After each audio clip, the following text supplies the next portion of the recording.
Hello guys, welcome to my YouTube channel. हमारा आज का टॉपिक है कंपोनेंट्स ऑफ सेल।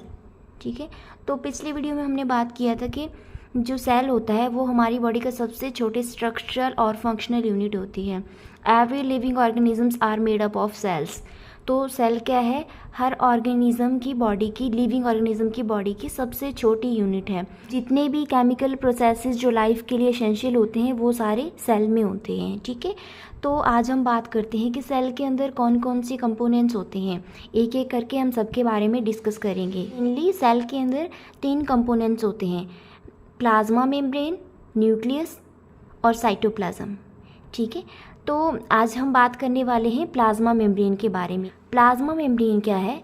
जो एक सेल है, सेल की जो सबसे आउटर मोस्ट बाउंड्री होती है उसको बोलते हैं प्लाज्मा मेम्ब्रेन। जो सेल के अंदर जितने भी स्ट्रक्चर्स प्रेजेंट है, जितने भी ऑर्गेनेल्स हैं, उनको एनक्लोज करके रखती हैं। ठीक है, तो प्लाज्मा मेम्ब्रेन एक बैरियर का काम करती है।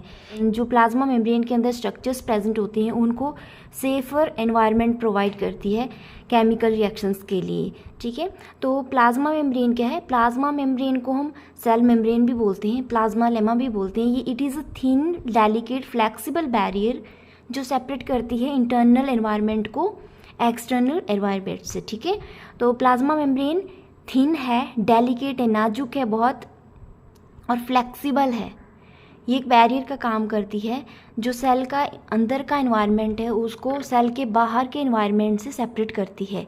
और ये सेलेक्टिवली परमिएबल होती है सब्सटेंसेस के लिए। ये हर एक सब्सटेंसेस को सेल के अंदर नहीं जाने देती, और सेल के अंदर की जो सब्सटेंसेस होती हैं उनको बाहर नहीं जाने देती। ठीक है, जो जिनकी ज़रूरत अंदर होती है वही सिलेक्टिव सब्सटेंसेस जो है सेल के अंदर जा सकते हैं, और जिनकी रिक्वायरमेंट सेल के बाहर है तो सेल कुछ एक सब्सटेंसेस को ही सेल के बाहर भेजता है। ठीक है, तो प्लाज्मा मेम्ब्रेन क्या है? प्लाज्मा मेम्ब्रेन एक बाउंड्री का काम करती है। So it is boundary between the cell and its environment.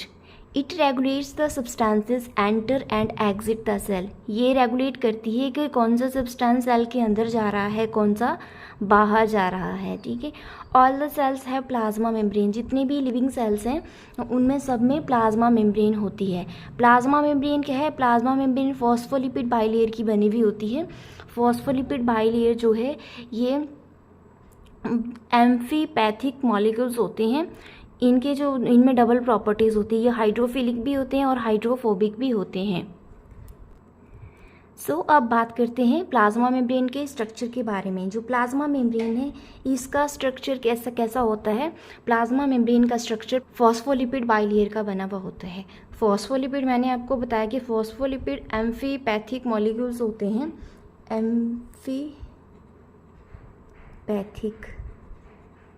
Amphipathic होते हैं। इसमें ये डबल प्रॉपर्टीज़ होती है। जो इसका हेड होता है उसमें वो हाइड्रोफिलिक होता है, और जो टेल होती है वो हाइड्रोफोबिक होती है। तो जो फॉस्फोलिपिड मॉलिक्यूल होता है उसमें एक हेड जो होता है वो उसमें फॉस्फेट ग्रुप अटैच होता है, और जो इसमें 2 टेल्स होती हैं। जो टेल होती है वो लिपिड्स की बनी हुई होती है। जो फॉस्फोलिपिड मॉलिक्यूल्स है ये खुद को बाइलेयर में अरेंज करते हैं। क्यों?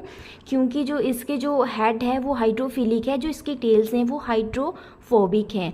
तो ये वाटर रेपेलेंट है। जो इसकी टेल्स होती हैं ये वाटर रेपेलेंट होती है, और जो इसका हेड होता है वो वाटर लविंग होता है।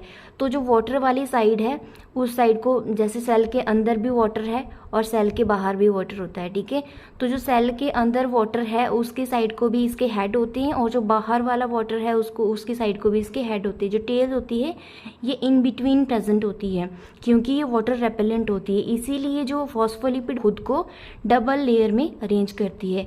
जैसे हम किसी वाटर में जब ऑयल ऐड करते हैं तो क्या होता है? जो ऑयल की ड्रॉप होती है वो वाटर के साथ मिक्स नहीं होती। क्यों नहीं होती? क्योंकि फॉस्फोलिपिड बाइलेयर की वजह से वो खुद को एक ड्रॉपलेट की फॉर्म में अरेंज कर लेती है।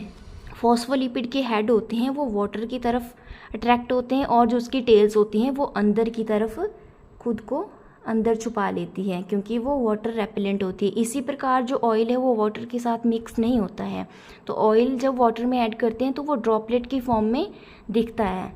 कुछ अदर पार्ट्स है प्लाज्मा मेम्ब्रेन की, जैसे कि प्रोटीन, कार्बोहाइड्रेट्स और कोलेस्ट्रॉल। तो हम प्रोटीन के बारे में बात करते हैं। प्रोटीन क्या है? जो प्लाज्मा मेम्ब्रेन है वो 60 to 80% प्रोटीन की बनी हुई होती है। इसमें ये दो फॉर्म में प्रेजेंट होती है, ग्लाइकोप्रोटीन और लिपोप्रोटीन। जो ग्लाइकोप्रोटीन होती है वो कार्बोहाइड्रेट्स और प्रोटीन को मिला के बनती है, ठीक है। ये एक्ट करती है as a receptor for hormones and neurotransmitters, ठीक है। जो ग्लाइकोप्रोटीन होती है ये बहुत से फिजियोलॉजिकल फंक्शंस परफॉर्म करती है। ये इम्यूनिटी में हेल्प करती है और सेल रिकॉग्निशन में हेल्प करती है, और जो सेल जो एक सेल को दूसरे सेल के साथ अटैच होने में, मतलब सेल कम्युनिकेशन में हेल्प करती है, ठीक है। जो ग्लाइकोप्रोटीन्स जो होती हैं ये एंटीजन की तरह काम करती है और सेल रिकॉग्निशन में हेल्प करती है। जो हमारा इम्यून सिस्टम होता है, मतलब कि लिविंग ऑर्गेनिज्म का जो इम्यून सिस्टम होता है उसको हेल्प करती हैं ये आइडेंटिफाई करने में कि हमारा बॉडी का सेल है कि फॉरेन सेल है, ठीक है। ग्लाइकोप्रोटीन्स जो प्लाज्मा मेम्ब्रेन के ऊपर प्रेजेंट होते हैं इसकी वजह से जो हमारे इम्यून सेल्स होते हैं वो रिकॉग्नाइज करते हैं कि ये सेल्फ है कि नॉन सेल्फ सेल है, ठीक है। ये हार्मोन्स और न्यूरोट्रांसमीटर्स के लिए रिसेप्टर का काम करती हैं। जो ये न्यूरोट्रांसमीटर्स होते हैं ये क्या करते हैं, ये मैसेज कैरी करते हैं एक नर्व सेल से दूसरे नर्व सेल को, ठीक है। मतलब मैसेज ट्रांसमिट करते हैं, इसलिए इसको न्यूरोट्रांसमीटर्स बोलते हैं। एक नर्व सेल से दूसरे नर्व सेल को या फिर नर्व सेल से मसल सेल्स को ये मैसेज ट्रांसफ़र करते हैं, ठीक है। और जो ये ग्लाइकोप्रोटीन जो होता है सेल मेम्ब्रेन में, ये क्या करता है, ये सेल को जो स्टेबिलिटी प्रोवाइड भी करता है, क्योंकि जो ग्लाइकोप्रोटीन है ये वाटर के साथ मिलके हाइड्रोजन बॉन्ड बनाता है। जो हाइड्रोजन बॉन्ड होता है ये स्टेबल बॉन्ड होता है। इसी प्रकार ये जो ग्लाइकोप्रोटीन है ये स्टेबिलिटी प्रोवाइड करता है प्लाज्मा मेम्ब्रेन को। तो दूसरा है लिपोप्रोटीन। लिपोप्रोटीन क्या होता है, लिपोप्रोटीन प्रोटीन और लिपिड्स को मिला के मॉलिक्यूल्स जो बनते हैं उनको बोलते हैं लिपोप्रोटीन्स, ठीक है। ये फंक्शन करते हैं as a ion channel and enzymes. ये चैनल की तरह काम करते हैं, ये कैरी करते हैं कोलेस्ट्रॉल को और लिपिड्स को कैरी करते हैं, इसीलिए ये लिपिड्स और कोलेस्ट्रॉल के लिए चैनल की तरह काम करते हैं। और ये उनको कैरी करते हैं ब्लड स्ट्रीम के थ्रू, और जहाँ पे जिनकी ज़रूरत होती है उस टारगेट सेल को पहुँचाते हैं। तो एज ए एंजाइम कब काम करते हैं, फॉर एग्जांपल जैसे लिपोप्रोटीन लाइपेज है, ये एडिपोज टिश्यू में, कार्डियक टिश्यू में और स्केलेटन टिश्यू में प्रोड्यूस होता है, वहाँ पे स्टोर होता है।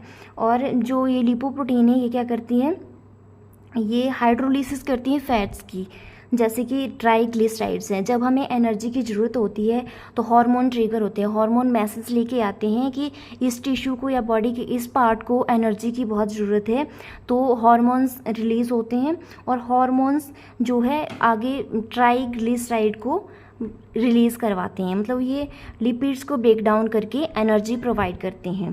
प्लाज्मा मेम्ब्रेन में जो प्रोटीन्स प्रेजेंट होती हैं वो दो टाइप की होती हैं, इंट्रिंसिक प्रोटीन्स और एक्सट्रिंसिक प्रोटीन्स। जो इंट्रिंसिक प्रोटीन्स होती हैं इनको इंटीग्रल प्रोटीन्स भी बोलते हैं। इंट्रिंसिक प्रोटीन्स जो होती है ये कम्प्लीटली स्पैन करती है बाइलेयर को, मतलब ये जो प्लाज्मा मेम्ब्रेन होती है, फॉर एग्जांपल जैसे ये प्लाज्मा मेम्ब्रेन है, ठीक है। और जो इंट्रिंसिक प्रोटीन है ये पूरी मेम्ब्रेन को स्पैन करती है, एक साइड से दूसरे साइड तक फैली हुई होती हैं, इनको बोलते हैं इंट्रिंसिक प्रोटीन्स।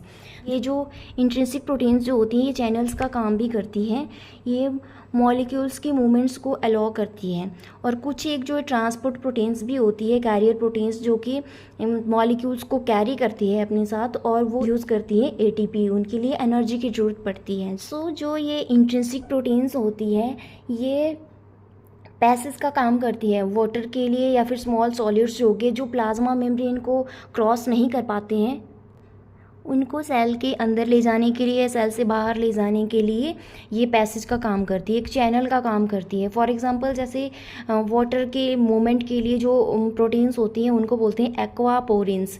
एक्वापोरिन्स वो प्रोटीन्स होती हैं, इंट्रिंसिक प्रोटीन्स होती है, ये मेंटेन करती है वाटर के होम्योस्टेसिस को। और जो अदर जो स्मॉलर मॉलिक्यूल्स है जैसे कार्बन डाइऑक्साइड, ऑक्सीजन और नाइट्रोजन, ये इजीली प्लाज्मा मेम्ब्रेन को पास कर सकती है, क्रॉस कर सकती हैं। क्यों? क्योंकि ये लिपिड सॉल्युबल होती है और जो प्लाज्मा मेम्ब्रेन है, प्लाज्मा मेम्ब्रेन में जो फॉस्फोलिपिड मॉलिक्यूल्स प्रेजेंट होती हैं उसकी जो टेल्स होती हैं वो भी लिपिड्स की बनी हुई होती है, इसलिए ये कार्बन डाइऑक्साइड है, ऑक्सीजन है, नाइट्रोजन है, गैसेस को रिपेल नहीं करती है और वो इजीली इस मेम्ब्रेन से पास हो जाती है, ठीक है। और जो ये इंट्रिंसिक प्रोटीन्स होती हैं ये रिसेप्टर की तरह काम भी करती है वाटर सॉल्युबल केमिकल्स के लिए, फॉर एग्जांपल जैसे पेप्टाइड हो गया या हार्मोन्स हो गया, ठीक है। तो ये कैसे काम करती है, जैसे ये ग्लैंड है, ग्लैंड से हार्मोन रिलीज़ हुआ, ठीक है। जो हार्मोन है ये ब्लड स्ट्रीम के थ्रू कहाँ पे पहुँच गया, टारगेट सेल पे, ठीक है। टारगेट सेल पे पहुँचने के बाद ये बाइंड करेगा, टारगेट सेल के ऊपर रिसेप्टर्स प्रेजेंट होती है, टारगेट सेल के ऊपर रिसेप्टर्स प्रेजेंट होएगी, उनके ऊपर ये जाके बाइंड करेगा, ठीक है। उनके ऊपर बाइंड करने के बाद जो है सेल जो है अपना फंक्शन परफॉर्म करता है, ठीक है। तो ये एज ए रिसेप्टर भी काम करते हैं वाटर सॉल्युबल केमिकल्स के लिए।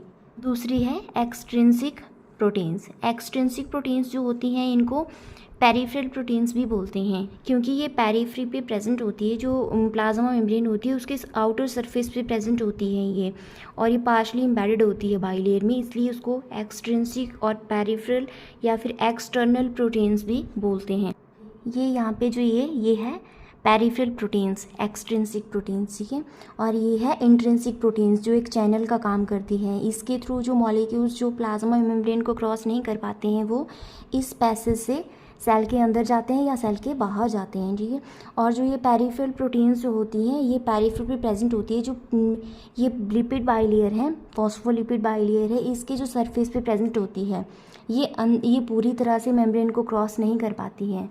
जो ये एक्सट्रिंसिक प्रोटीन्स जो होती हैं ये सेल मेम्ब्रेन के साथ वीक मॉलिक्यूलर फोर्सेस के साथ बाइंड होती है। For example ionic hydrogen bond या फिर वंडर वॉल्स इंट्रैक्शंस जो होती है उसके थ्रू ये लूजली बाउंड होती है, ठीक है। एक्सट्रिंसिक प्रोटीन्स जो होती हैं ये क्या करती हैं, कैरियर प्रोटीन्स का काम भी करती हैं। फॉर एग्जांपल जैसे ग्लाइकोफोरिन्स है, ग्लाइकोफोरिन्स जैसे नाम से पता चल रहा है ये शुगर मॉलिक्यूल्स को कैरी करती हैं, ठीक है। इसलिए जो एक्सट्रिंसिक प्रोटीन है ये ट्रांसपोर्ट में भी हेल्प करती है, ट्रांसपोर्ट ऑफ मॉलिक्यूल्स। ये मॉलिक्यूल्स के ट्रांसपोर्ट में भी हेल्प करती हैं, जैसे कि ग्लाइकोफोरिन्स है, ग्लाइकोफोरिन्स शुगर मॉलिक्यूल को कैरी करता है और ये एक्ट करती हैं एज ए एंजाइम एंड को एंजाइम। ये कैरी मतलब जितने भी मेटाबॉलिक रिएक्शंस होते हैं उनको कैरी आउट करती हैं, ठीक है। एंजाइम क्या होता है, एंजाइम जो है इनको हम बायोलॉजिकल कैटालिस्ट बोल सकते हैं। ये क्या करते हैं, जितनी भी केमिकल प्रोसेसेस हैं, मतलब केमिकल रिएक्शंस हो रहे हैं बॉडी में, उनको स्पीड अप करते हैं। एंजाइम जो है एक कैटालिस्ट का काम करते हैं, मतलब ये जो केमिकल रिएक्शंस हैं उनको स्पीड अप करते हैं। ये सबस्ट्रेट के ऊपर एक्ट करते हैं और उनको कन्वर्ट करते हैं डिफरेंट मॉलिक्यूल्स में। और को एंजाइम क्या होते हैं, को एंजाइम जो मतलब ऑर्गेनिक मॉलिक्यूल्स होते हैं इनको हम हेल्पर बोल सकते हैं। जो एंजाइम होते हैं उनके हेल्पर जो होते हैं उनको को एंजाइम बोलते हैं। जब बायोकेमिकल रिएक्शंस होते हैं तो ये को एंजाइम जो है ये एंजाइम के साथ एक्टिव साइट पे अटैच हो जाते हैं। एक्टिव साइट पर मतलब जो को एंजाइम है ये एंजाइम के साथ, जैसे ये मान लो ये एंजाइम है, ये इसकी एक्टिव साइट है, ये इसके साथ बाइंड करके कॉम्प्लेक्स बना लेते हैं, ठीक है, इस तरह से, और इसके साथ बाइंड करते हैं और असिस्ट करते हैं कैटालिसिस ऑफ रिएक्शन को। मतलब जो रिएक्शन परफॉर्म हो रहा होता है उसको स्पीड अप करते हैं, ये हेल्पर का काम करते हैं एंजाइम के साथ। नेक्स्ट कंपोनेंट है कार्बोहाइड्रेट्स। कार्बोहाइड्रेट्स बायोमॉलिक्यूल्स होते हैं जो प्लाज्मा मेम्ब्रेन को आइडेंटिटी प्रोवाइड करते हैं। ये कार्बन, हाइड्रोजन और ऑक्सीजन को मिला के बनते हैं। ये दो फॉर्म में प्रेजेंट होते हैं, ग्लाइकोप्रोटीन और ग्लाइकोलिपिड। ग्लाइकोप्रोटीन्स क्या होते हैं, ग्लाइकोप्रोटीन होते हैं जब कार्बोहाइड्रेट प्रोटीन के साथ बाइंड करता है तो उसको ग्लाइकोप्रोटीन बोलते हैं। जब फॉर एग्जांपल जैसे इम्यूनोग्लोब्युलिन्स है, ठीक है। ग्लाइकोप्रोटीन जो है बहुत से फिजियोलॉजिकल रिएक्शंस परफॉर्म करती है, जैसे मैंने आपको बताया था कि इम्यूनिटी में हेल्प करती है और सेल रिकॉग्निशन में हेल्प करती है। कैसे, क्योंकि ये एक डिस्टिंक्टिव सेलुलर मार्कर्स फॉर्म करती है प्लाज्मा मेम्ब्रेन पे, जिसकी वजह से ये सेल रिकॉग्निशन में हेल्प करती है और ये सेल कम्युनिकेशन में भी हेल्प करती है और सेल को अटैचमेंट में भी हेल्प करती है। ये सेल रिकॉग्निशन में कैसे हेल्प करती है, जब भी कोई हमारे बॉडी में फॉरेन सब्सटेंस एंटर करता है, ठीक है, तो हमारी बॉडी का जो इम्यून सेल्स हैं वो एक्टिव हो जाते हैं। इम्यून सेल्स एक्टिव होते हैं तो उनको ये तो पता होना चाहिए कि हमारी बॉडी का सेल है कि बाहर का सेल है, अगर उनको ये पता नहीं होगा तो वो अपनी खुद की बॉडी को नुकसान पहुंचाएंगे। जो ग्लाइकोप्रोटीन है इसकी वजह से जो इम्यून सेल्स है वो रिकॉग्नाइज करते हैं कि सेल्फ सेल है या नॉन सेल्फ सेल है। दूसरा है ग्लाइकोलिपिड्स। ग्लाइकोलिपिड्स क्या होते हैं? जब कार्बोहाइड्रेट लिपिड के साथ बाइंड करता है तो वो ग्लाइकोलिपिड्स फॉर्म करता है। इसमें जो लिपिड मॉलिक्यूल्स होते हैं वो कार्बोहाइड्रेट के साथ ग्लाइकोसिडिक बॉन्ड से अटैच होते हैं और ये ग्लाइकोलिपिड सिंथेसाइज होते हैं गोल्जी बॉडीज़ में। सेल की स्टेबिलिटी को मेंटेन करके रखते हैं, ठीक है, और सेलुलर रिकॉग्निशन में भी हेल्प करते हैं और बहुत सी डिजीज़ को कॉम्बैट करने में हेल्प करते हैं, मतलब बहुत सी डिजीज़ से लड़ने में ताकत प्रोवाइड करते हैं। क्योंकि ये एज अ थेरेप्यूटिक एजेंट काम करता है, एंटी कैंसर प्रॉपर्टी होती है इसमें, एंटी फंगल प्रॉपर्टीज़ कि कार्बोहाइड्रेट्स, प्रोटीन्स और लिपिड के साथ मिलके ग्लाइकोकैलिक्स फॉर्म करते हैं। ग्लाइकोकैलिक्स एक मेम्ब्रेन बोल सकते हैं, ठीक है। ग्लाइकोकैलिक्स क्या होती है? एक डेंस और जेल लाइक मतलब मैश वर्क बना देते हैं ये तीनों मिलके, जो कि सराउंड करती है सेल को। ग्लाइकोकैलिक्स एक मेम्ब्रेन का काम करती है, मतलब फिजिकल बैरियर का काम करती है। ये प्रिवेंट करती है कि पैथोजन एंटर ना हो सेल के अंदर। ये इंटरफेस क्रिएट करती है एक्स्ट्रा सेलुलर मैट्रिक्स में और सेल मेम्ब्रेन के बीच में। सेल मेम्ब्रेन के बाहर जो एनवायरनमेंट है और सेल मेम्ब्रेन के बीच में ये इंटरफेस का काम करती है ग्लाइकोकैलिक्स, ठीक है। तो ग्लाइकोकैलिक्स जो है मतलब ये एक, इसको हम बोल सकते हैं कि मॉलिक्यूलर फिंगरप्रिंट की तरह काम करती है। जैसे हमारे फिंगरप्रिंट्स होते हैं हमें आइडेंटिटी प्रोवाइड करते हैं, उसी प्रकार जो प्लाज्मा मेम्ब्रेन है उसमें जो ग्लाइकोकैलिक्स होता है ये मॉलिक्यूलर फिंगरप्रिंट का काम करता है और मतलब ये प्लाज्मा मेम्ब्रेन को आइडेंटिटी प्रोवाइड करता है, सेल टू सेल रिकॉग्निशन में हेल्प करता है। इसी प्रकार ये सेल का बिहेवियर बताता है। ये सेल टू सेल कम्युनिकेशन में भी हेल्प करता है और ये एक मीडियम प्रोवाइड करता है सेल रिकॉग्निशन के लिए। तो नेक्स्ट कंपोनेंट है कोलेस्ट्रॉल। कोलेस्ट्रॉल क्या होता है? ये स्टेरॉल होता है, ठीक है। वैक्सी मतलब फैट लाइक सब्सटेंस होता है जो कि सारे सेल्स में प्रेजेंट होता है, ठीक है। ये मेजर स्ट्रक्चरल कंपोनेंट होता है प्लाज्मा मेम्ब्रेन का, ठीक है। जो प्लाज्मा मेम्ब्रेन का कोलेस्ट्रॉल है ये प्लाज्मा मेम्ब्रेन के लिपिड्स के साथ एक कॉम्प्लेक्स बनाता है। ये कॉम्प्लेक्स जो होता है ये प्लाज्मा मेम्ब्रेन को इनएक्सेसिबल बनाता है इंट्रासेलुलर ट्रांसपोर्ट के लिए, मतलब उसकी परमेबिलिटी को कम करता है, ठीक है। और एक कोलेस्ट्रॉल होता है ये स्ट्रक्चरल इंटीग्रिटी मेंटेन करता है और रेगुलेट करता है प्लाज्मा मेम्ब्रेन मतलब सेल मेम्ब्रेन की फ्लूइडिटी को। तो कोलेस्ट्रॉल जो है ये प्लाज्मा मेम्ब्रेन में भी प्रेजेंट होता है और जो ऑर्गेनील्स होते हैं उनकी मेम्ब्रेन्स में भी प्रेजेंट होता है। जो सेल के अंदर छोटे छोटे कंपोनेंट्स प्रेजेंट होते हैं, ऑर्गेनील्स प्रेजेंट होते हैं, उनकी मेम्ब्रेन में भी कोलेस्ट्रॉल होता है, ठीक है। ये जो प्लाज्मा मेम्ब्रेन के इंटीरियर में एम्बेडेड होता है और ये मेम्ब्रेन को लेस परमिएबल बनाता है वाटर सॉल्युबल सब्सटेंसेस के लिए और मेम्ब्रेन को स्टेबिलिटी प्रोवाइड करता है। ये देखिए ये है कोलेस्ट्रॉल मॉलिक्यूल्स, ठीक है। ये कोलेस्ट्रॉल है फॉस्फोलिपिड बाइलेयर में, मतलब लिपिड जो टेल के साथ साथ अटैच होता है ये अंदर वाली साइड, इसलिए ये मेम्ब्रेन जो है इसको स्टेबिलिटी प्रोवाइड करता है। आपको पता है कि मेम्ब्रेन जो है फ्लूइड फॉर्म में होती है तो ये उसको स्टेबिलिटी प्रोवाइड करता है और ये लिपिड बाइलेयर को फ्लूइड फॉर्म में मेंटेन करके रखता है अलग अलग एनवायरमेंटल कंडीशंस में। क्या होता है जो कोलेस्ट्रॉल होता है वो डायनेमिक फंक्शन परफॉर्म करता है, ये सेल मेम्ब्रेन की फ्लूइडिटी को मेंटेन करके रखता है। कैसे? जब टेम्परेचर बहुत ज़्यादा होता है तो मेम्ब्रेन जो है वो फ्लूइड फॉर्म से मतलब बहुत पतली हो जाएगी, लिक्विड फॉर्म में चली जाएगी, इस तरह से वो अपनी शेप में नहीं रह पाएगी, ठीक है। तो कोलेस्ट्रॉल जो होता है उस कंडीशन में भी मेम्ब्रेन को फ्लूइड फॉर्म में मेंटेन करके रखता है। और जब बहुत ज़्यादा ठंड होती है तो जो प्लाज्मा मेम्ब्रेन है ये हार्ड हो जाएगी, हार्ड होने की वजह से ये टूट सकती है। तो उस कंडीशन में भी क्या है जो कोलेस्ट्रॉल है ये प्लाज्मा मेम्ब्रेन को फ्लूइड फॉर्म में मेंटेन करके रखता है। अगर कोलेस्ट्रॉल ना हो तो हाई टेम्परेचर में मेम्ब्रेन अपनी शेप में नहीं रह पाएगी और जो बहुत ज़्यादा कम टेम्परेचर होएगा, कोल्ड टेम्परेचर होएगा तो ये हार्ड हो जाएगी और टूट जाएगी। और जो ये कोलेस्ट्रॉल जो होता है ये एज अ प्रिकर्सर भी काम करता है स्टेरॉइड हार्मोन्स के लिए या विटामिन डी के लिए, ठीक है। अगर आपको मेरी वीडियो पसंद आई हो तो प्लीज़ लाइक करना, शेयर करना और मेरे चैनल को सब्सक्राइब करना। Thank you for watching.